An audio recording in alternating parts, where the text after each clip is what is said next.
refugio en tiempos revueltos.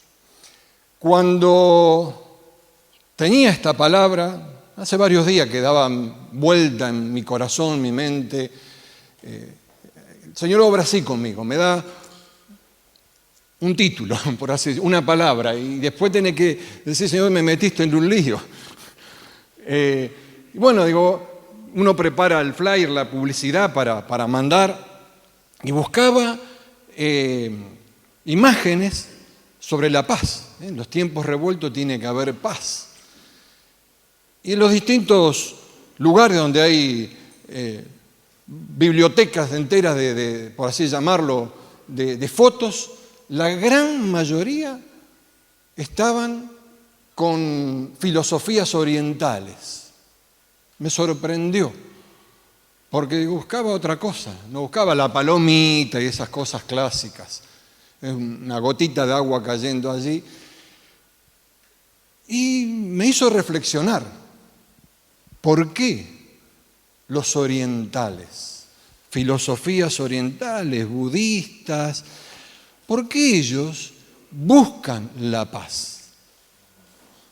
Con todo el corazón practican la paz.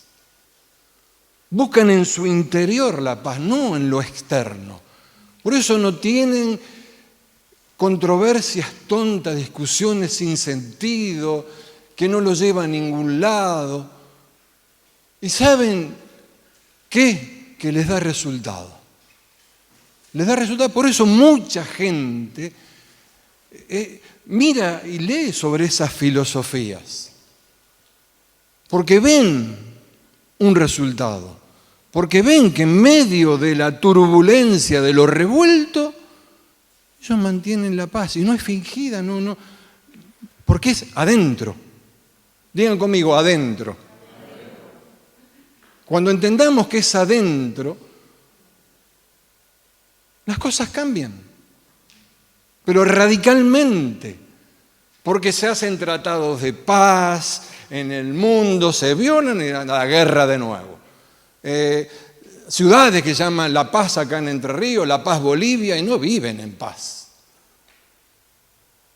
¿Y nosotros qué? Mi paz os dejo, dice Jesús. En otra versión, les dejo la paz. Aparte, uno tiene que prestar atención cuando lee la palabra, cuando lee la Escritura, dice, les dejo la paz. No, lo aclara Jesús. Es mi propia paz. Es mi propia paz que les doy. Pero no se las doy como la da el mundo. No se preocupen ni tengan miedo. Pero un lujo. Aquel que es creador de los cielos, de la tierra, que te deja, nos deja esa paz, mi propia, es mía, dice Jesús. Tomá. Y vemos su comportamiento en su ministerio, que tenía paz. Los discípulos que cuando pasaron por la aldea de los samaritanos y no quisieron darle lugar, ¿qué? Señor, mandamos fuego, lo reventamos a todos. No, muchachos, no es así. Miren adentro. Miren adentro. Hay cosas que están sucediendo a nivel mundial terribles. En la historia hubo pestes. Hoy hablamos de la pandemia, pero hubo pestes peores, de millones y millones y millones de personas, un cuarto de la población mundial morir. Genocidios asquerosos, porque no tengo otra expresión. Guerras. Hoy sigue habiendo guerras. Y hacen tratados de paz, Premio Nobel de la Paz. ¡Qué mentirosos! Nuestra guerra de Malvinas, la vivimos de lejos la mayoría, ¿verdad? Algunos ni habían nacido. Yo era un nene chiquitito, pero yo me acuerdo, tenía un compañero de oficina, un amigo, y que lo estaban por llamar porque le tocaba. Vimos el sufrimiento de ese chico. Estaba perdido, en un mes adelgazó 20 kilos. Es difícil enfrentarse a eso. Tiempos revueltos. Y esta pandemia, como nunca en la historia, tocó a todas las naciones. Todas. Todas. ¿Son o no son tiempos revueltos? Son tiempos revueltos.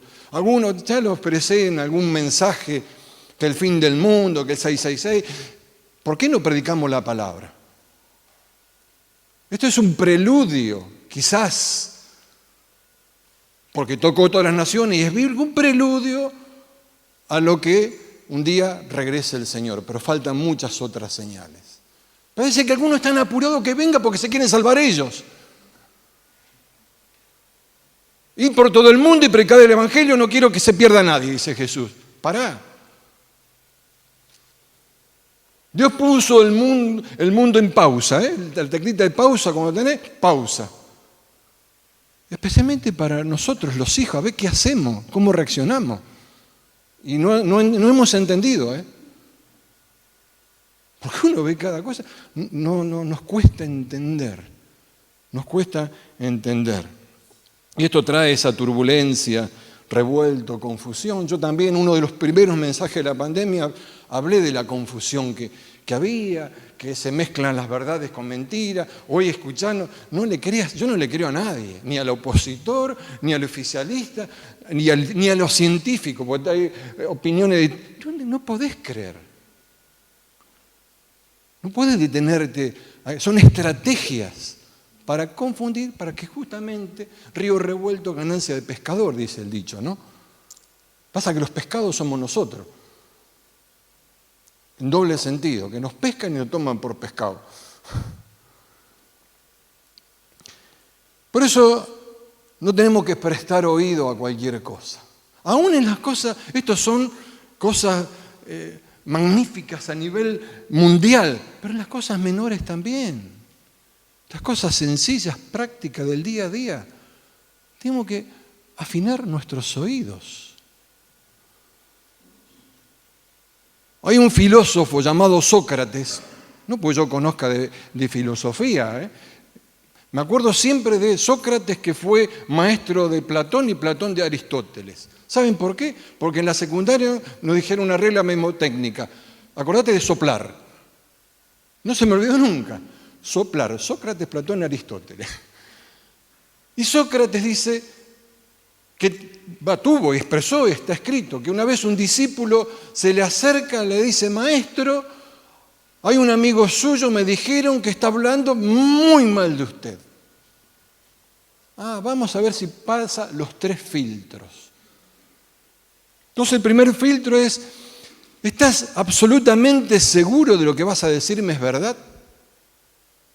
Y el discípulo dice: no estoy seguro. No estoy seguro que es verdad. Segundo filtro, dice: ¿lo que vas a decirme es bueno o no?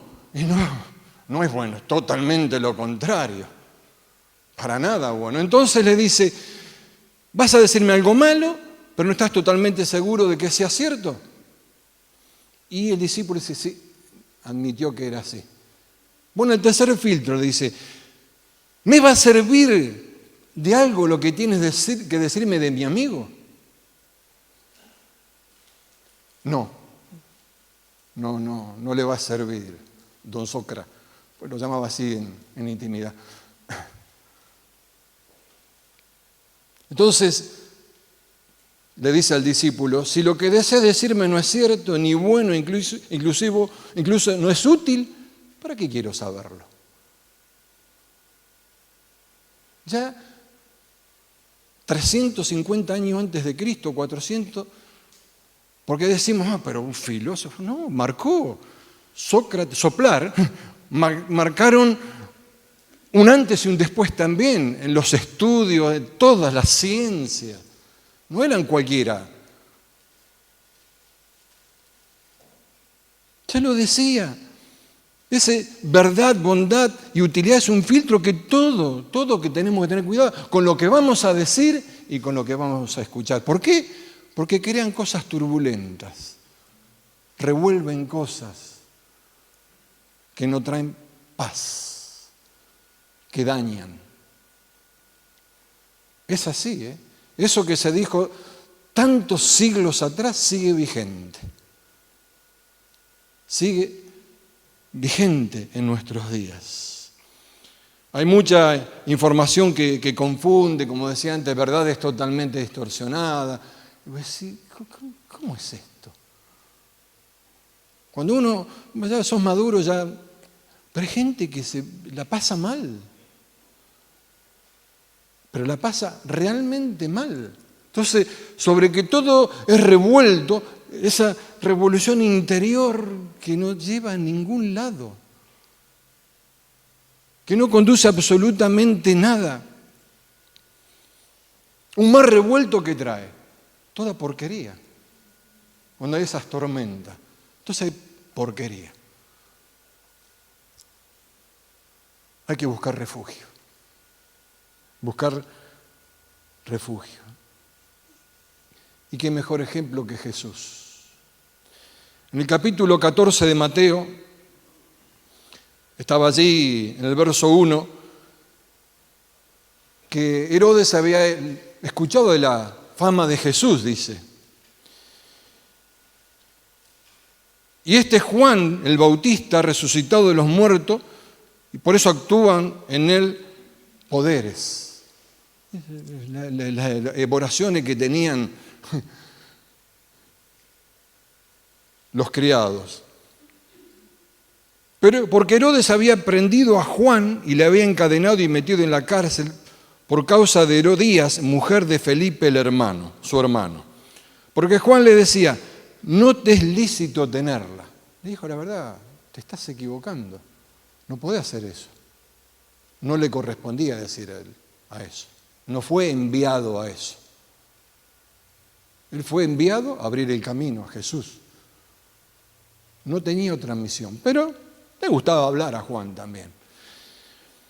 Y Herodes quería matarle, pero temía al pueblo porque tenían a Juan por profeta, pero cuando se celebraba el cumpleaños de Herodes, la hija de Herodías danzó en medio y agradó a Herodes, por lo cual éste le prometió con juramento darle todo lo que pidiese. Ella, instruida primero por su madre, dijo, dame aquí en un plato la cabeza de Juan el Bautista. Y él se entristeció y le cortaron la cabeza. Le cortaron la cabeza. Ahora, en el verso 12, dice, entonces llegaron sus discípulos y tomaron el cuerpo y lo enterraron y fueron y dieron las nuevas a Jesús. Terrible la noticia que recibió Jesús. A veces no nos damos cuenta, pero él era Dios. No, era un ser humano. Una noticia terrible de la muerte, y no cualquier muerte. ¿Sabes que le digan? Y pusieron la cabeza en un plato. Se burlaron. Terrible. Juan no era cualquiera, era su amigo, era su primo. Juan lo había bautizado. Juan preparó el camino al Mesías. ¿Sabes qué?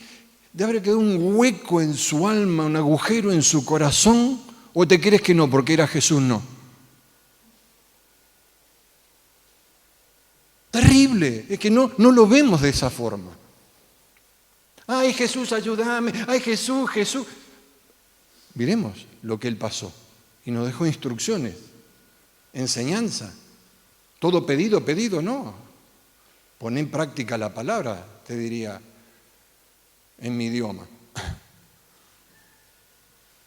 Y el verso 13 dice, en otra versión seguramente, en cuanto Jesús escuchó la noticia, salió en una barca a un lugar alejado para estar a solas.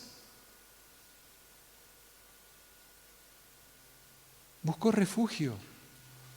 En medio de ese momento revuelto, buscó refugio. Si él buscó refugio, qué sé yo, fue a orar, no dice la Escritura. Pero seguramente ha recordado los salmos: Jehová mi pastor, nada me faltará, en lugares de delicados pastos me hará descansar. Tu vara y tu cayado me infunden. Seguro.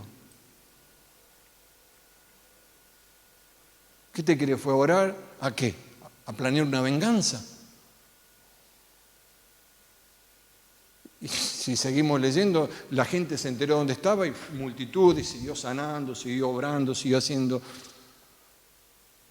Pero se tomó su tiempo a solas por esa noticia. Vamos al Salmo 91. ¿A cuántos les gusta el Salmo 91? Maravilloso. Y hay que prestar atención a la declaración del salmista. Cada palabra tiene una importancia y un peso tremendo. El que habita, ¿sabes qué dice el que habita? En el griego, en el hebreo es el que permanece, el que se establece. ¿En dónde? Al abrigo del Altísimo. Morará bajo la sombra, bajo el amparo del Omnipotente. Encima lo está diciendo los títulos de Dios.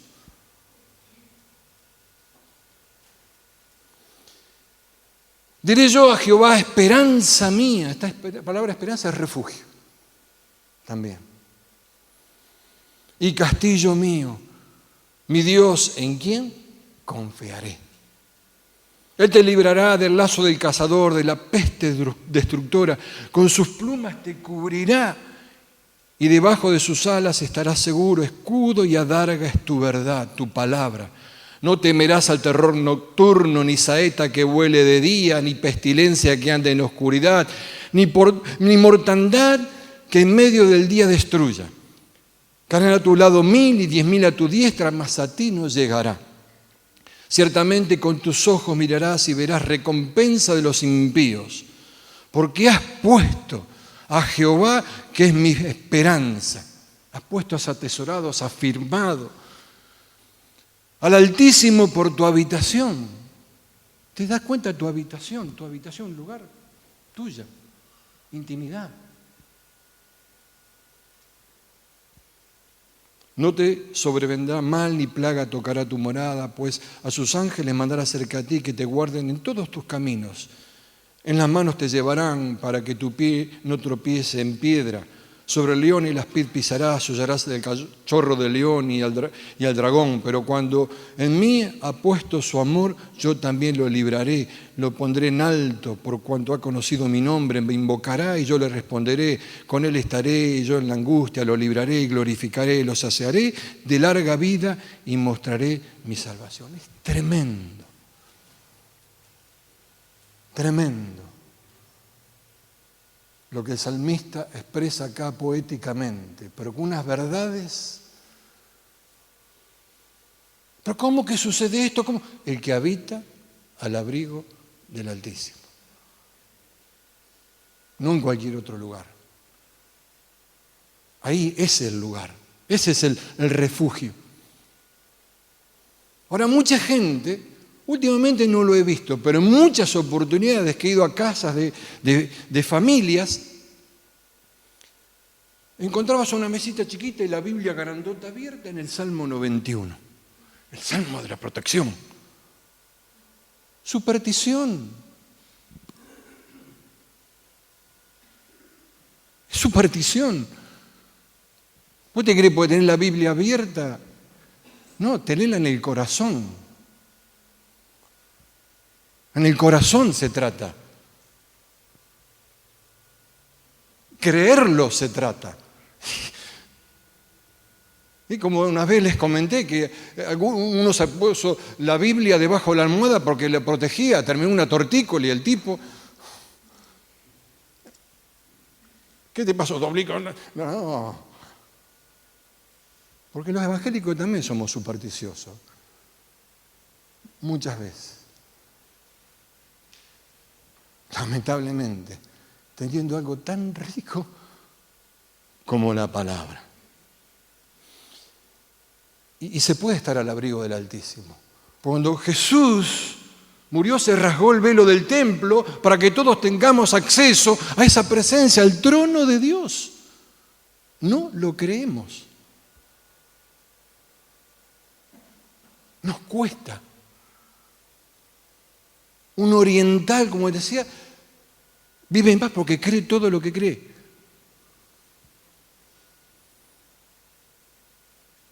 Lo tenemos escrito nosotros.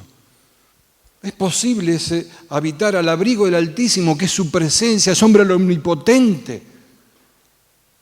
Encontramos esa fuerza cada día y poder decir, oh, diré yo a Jehová, esperanza mía, castillo mío, en ti confío. Eso es refugio.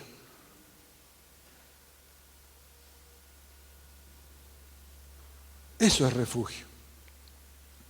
Salmo 46 dice, Dios es nuestro refugio y nuestra fuerza. Hay un montón de versículos, seleccioné algunos nada más, un par. Siempre está dispuesto a ayudar en tiempos de dificultad. Siempre. ¿Y siempre qué es? Siempre. Dice, no tengo turno ahora, venite la semana que viene. ¿Te imaginas que sea un Dios así? Siempre, siempre. Por tanto, no temeremos cuando vengan terremotos, y el salmista está diciendo acá, no cualquier cosa, terremotos, y las montañas se derrumban en el mar, que rujan los océanos y hagan espuma, que tiemblen las montañas mientras suben las aguas. A veces creemos que no va a pasar nada. No estamos exentos. Recuerdo, viene a mi mente, un par de veces fui a Puerto Rico y el puertorriqueño con quien compartía, donde iba a predicar, había huracanes por todos lados en el lugar y ellos, decía, porque le llaman la isla del Cordero, por el Señor. Bueno, en realidad dice la isla del Cordero, porque ellos no hablan. Estamos protegidos. Hace 2 años fue un huracán, le rompió todo, lo desarmó todo. Creo un terremoto hace poco, un terremoto. Porque si no habitamos, no estamos, traerlo a la habitación, como dice. ¿Qué pensás cuando hablamos de refugio? Puede ser muchas cosas. Una fortaleza grande, paredes gruesísimas, o resguardarte en un toldito de la lluvia, un refugio. Estos días cuando fue que cayó un poquito piedra, digo, está lloviendo, caía piedra, y el árbol grandote ahí enfrente de la casa, 3 autos se pusieron buscando refugio. Refugio es todo lo que nosotros queremos, cuando creemos que es Dios nuestro refugio. Totalmente diferente. Por eso cuando la Biblia describe que Dios es nuestro refugio, está diciendo que es nuestro lugar seguro.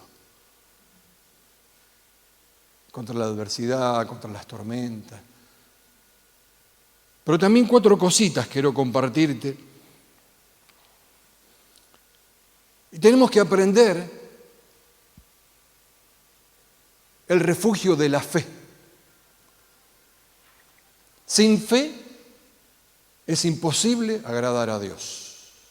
La fe, lo conocemos, es la certeza de lo que se espera, la convicción de lo que no se ve. El justo vive por fe. Fe.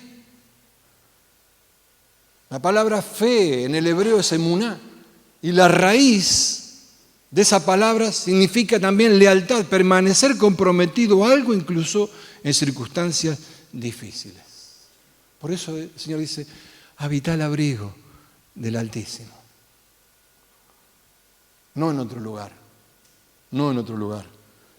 En segundo lugar, el refugio de ser auténticos. Yo también hablé de la fe no fingida, porque lo dice Timoteo. Que haya una coherencia en nuestras vidas. No mostrarnos algo que no somos, ser reales. Y a partir de ahí crecer como Dios quiere que crezcamos.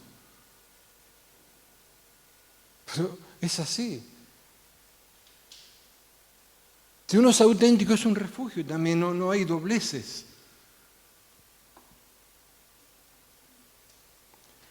El refugio de ser agradecidos siempre. Como los israelitas tenían la nube que los seguía de día y la columna de fuego de noche, nosotros tenemos la palabra en todo tiempo. Esa es nuestra nube. Y una nube que no vemos, da a hacer todas las cosas que el Señor nos ha protegido cada día. No sabemos, ni nos enteramos. Algunas pueden ser evidentes y decir, gracias Señor de la que me salvé. Pero de la que salvaste y no lo viste. Es un refugio también. Por eso la Biblia dice, sean agradecidos en toda circunstancia, pues esta es la voluntad de Dios para ustedes, los que pertenecen a Cristo Jesús. Los que pertenecen a Él. Es una ventaja pertenecer a Él, grande.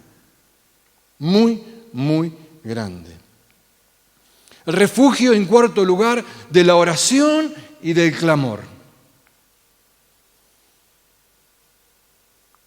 O sea, hablarle a Dios debe ser una constante, permanente, en todo tiempo, en todo lugar, en toda circunstancia.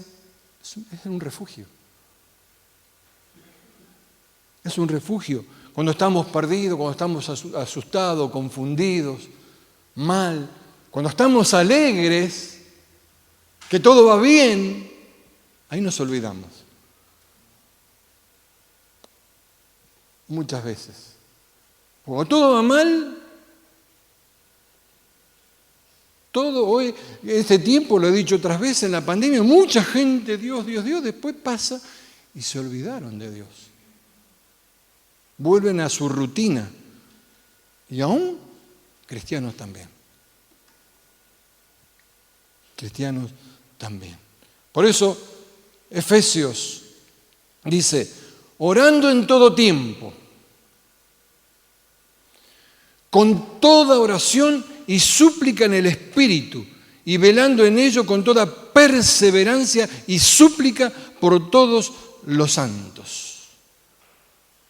Con toda oración y súplica en el Espíritu. La Biblia nos enseña que hay que orar en el Espíritu y con entendimiento. ¿Qué es orar con el Espíritu? Que el Espíritu Santo nos guía a orar. El Espíritu Santo nos puede llegar a guiar por gente que no conocemos ni sabemos qué pasa. Cuando hacemos oraciones mecánicas, tenemos la listita, oramos por 3 cosas, 3 minutos se terminó la oración. Y súplica. Súplica, dice. Es bíblico. Súplica es suplicar. Si te estuvieran poniendo un revólver en la cabeza y decir, ¡no, por favor, no! Ay, Dios, no sé, te corresponde.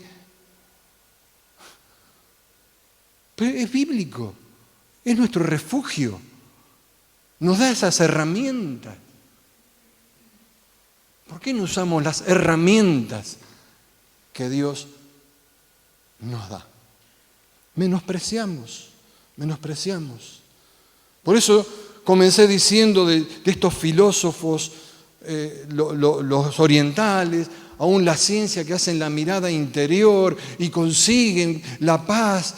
Y uno puede, ay, pero ellos no tienen a Cristo. Mirá, no se trata, la vida abundante acá es. Lo tenemos a Cristo y tenemos vida mediocre muchas veces, oraciones mediocres. Testimonio horrible. Es una autocrítica. Es necesario mirarse interiormente para saber cómo está nuestra condición de vida, cómo está nuestro hombre interior, que la palabra nos enseña, se renueva de día en día. No de me tocó en el año 1995, en el 2023 me va a tocar. No, de día en día. El hombre interior es el verdadero. Esto es una carcasa. Eso es mirarse interiormente. Señor, hay esto que no me gusta. Quiero sanarlo, quiero liberarme, quiero ser una mejor versión. Quiero ser mejor. ¿Y por qué no avanzo? Porque hay esto y esto.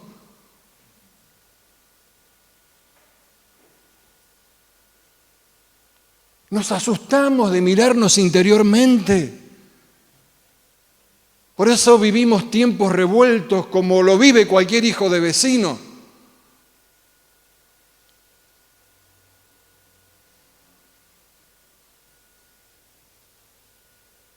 Y nos miramos interiormente y nos podemos espantar, sí. Yo muchas veces lucho cada día a decir, Señor, quiero ser una mejor versión.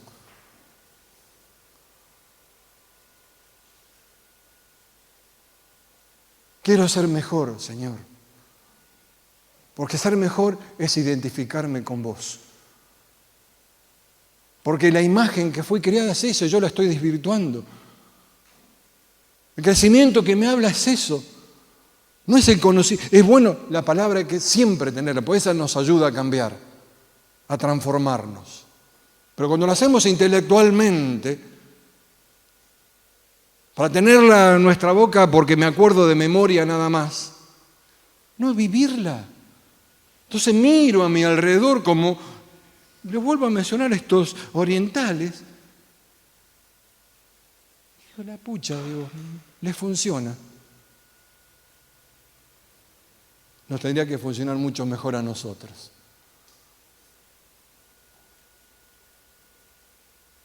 Porque ellos son creación de Dios. También son creados a imagen y semejanza a Dios. Y se encontraron con esa imagen. Después, lo del futuro es otra cosa. En la eternidad es otra cosa. No está en discusiones. No está en discusión. No tomamos lo que Dios nos dejó. Ese refugio eterno, ese Dios todopoderoso, omnipotente, ese lugar seguro que tenemos. No lo tomamos, que nos cubre con sus alas.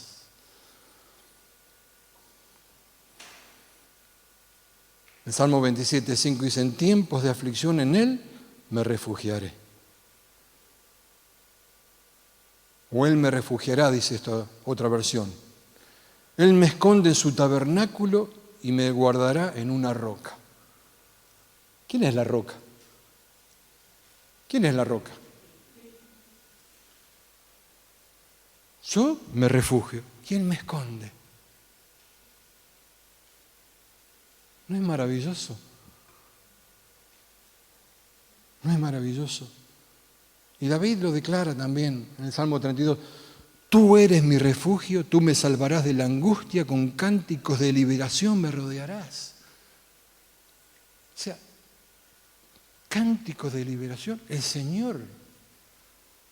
Además, esta palabra cántico es gritos. Nos rodea porque el cántico trae liberación. Otra versión lo expresa con cánticos de liberación que lo expresa el salmista. Él, soy liberado porque es así. Porque es bíblico. Es bíblico.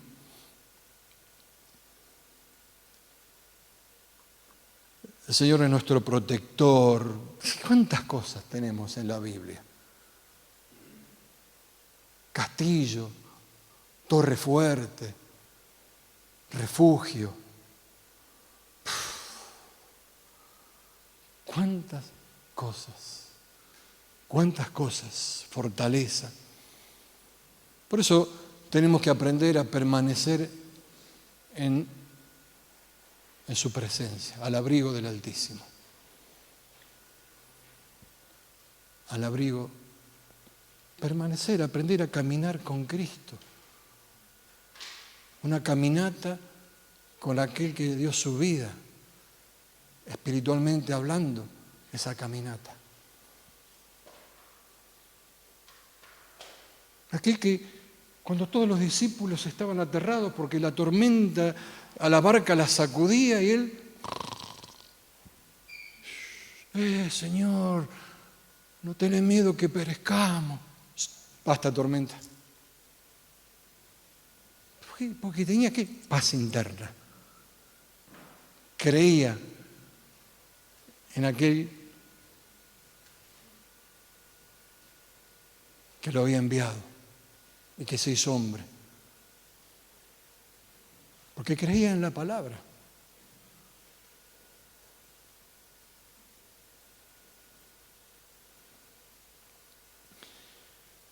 Y uno de los obstáculos más grandes que tenemos son nuestros pensamientos. Son nuestros pensamientos. Es un orgullo terrible el pensamiento. Yo pienso así, a mí no me cambia nadie. No, pero es cierto. O sea, está diciendo, a mí no me cambia nadie. Le está diciendo, no me interesa tu palabra, Señor. Es como decirle eso al Señor. Lo disfrazamos, pero es como decirle, basta, Señor, no me hables de esas cosas. Porque la Biblia dice, llevando cautivo todo pensamiento a la obediencia de Cristo. Así como muchísimas ocasiones vemos en la Biblia que el pueblo de Israel fue llevado a batallas con ejércitos, en contra de ejércitos mucho más poderosos y numerosos, pero obedecieron, confiaron en Dios y tuvieron victoria. Porque la única, cuando eso creían, se alineaban con Dios, obedecían, tenían victoria. Esas cosas están escritas para que nosotros prestemos atención. Cuando decían, no, se me ocurre hacerlo a mi manera.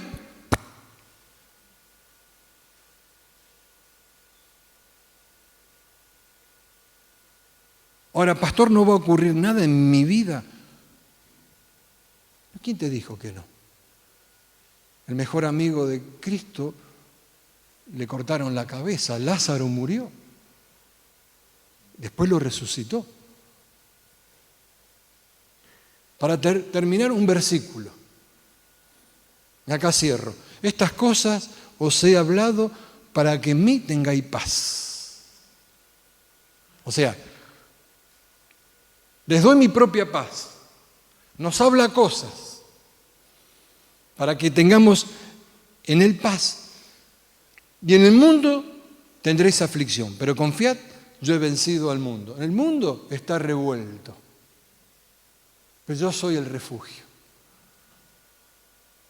Yo soy el refugio. Porque un verso anterior allí habla de todo lo que le iba a pasar a él. No lo agarró de sorpresa. Pongamos a Jesús, a nuestro Señor, como refugio. Pero si no hacemos caso a esto, el que habita al abrigo del Altísimo morará bajo la sombra del Omnipotente. Cuando uno habita allí, que mora bajo la sombra del Todopoderoso, entonces con confianza después puede decir, como el salmista dice, que este salmo está atribuido a Moisés, diré yo, primero la confianza, ¿dónde está? ¿Dónde está ubicado? ¿Cuál es su cobertura? Esperanza mía, castillo mío, mi Dios, en quien confiaré. Él te librará del lazo del cazador, de la peste destructora. Pero primero hay que habitar bajo sus alas, bajo su sombra. Si no, podemos reclamar, llorar, patalear y algunas cosas porque la misericordia de Dios se renuevan día a día.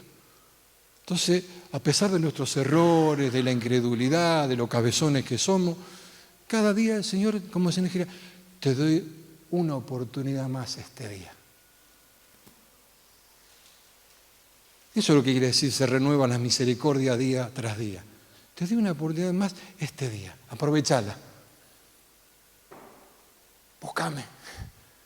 Tu palabra, mi palabra es.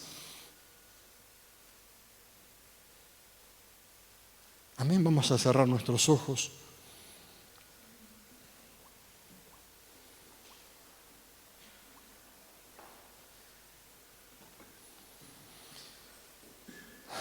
Gracias, Señor, por la hermosura de tu santidad.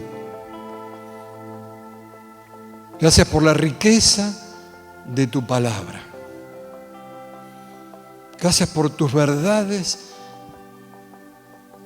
expuestas delante de nuestros ojos. ¿Y cuántas verdades hay, Señor, que las descubrimos cuando habitamos a tu abrigo, bajo tus alas? ¿Cuántas cosas descubrimos, Señor, cuando estamos en intimidad, derramando nuestro corazón hacia ti? Padre, que aprendamos cada uno de nosotros a transitar de esta manera, a caminar de esta manera, con tu palabra, que podamos internalizar, que podamos tener el atrevimiento, ser valiente, mirarnos interiormente y decir, Señor, esto no va. Hazme mejor. Te entrego esto, te entrego aquello. Padre, que seamos conscientes de lo maravilloso que eres. Que podamos tener esa confianza de decir, esperanza mía, castillo mío, mi refugio, torre fuerte, todo lo que los salmos dicen.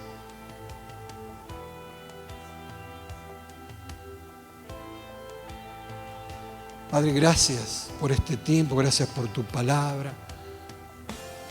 Señor, caminamos contigo. Qué bueno podamos decir, caminamos contigo. Que tu bendición repose sobre cada uno, sobre cada familia. Que sea una semana bendecida para cada uno. En el nombre de Jesús. Amén y amén. Nos vemos el domingo, pero seguimos los martes, familias en oración, y miércoles con los talleres de crecimiento.